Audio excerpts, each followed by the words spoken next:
Hey, expert investors, we're back.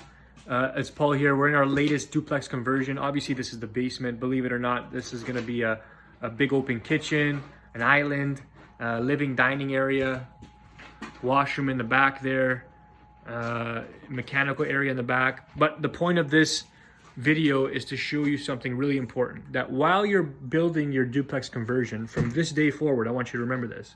If you plan on or have thoughts of building a garden suite in the backyard, while the floor is all broken up like this and all the new plumbing and drains are being put in, what you want to do is bring the water, a water line, and the drain to the back, so that when you build your garden suite, instead of coming back here to reattach underground, all the connections will be at least very close to a ground. It'll make the connections for the drain and the water and all that kind of stuff much easier.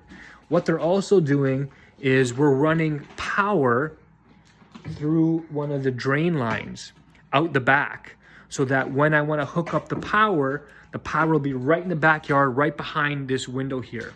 Okay, it's going to save us a lot of trouble when we're building our garden suite. So if you think ahead while this floor is broken, for a few extra $1,000, you're going to save yourself thousands upon thousands of dollars and many man hours of work by bringing the plumbing, the water, the drains, and the hydro connection out the back.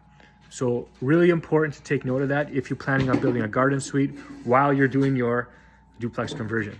Talk soon, everyone.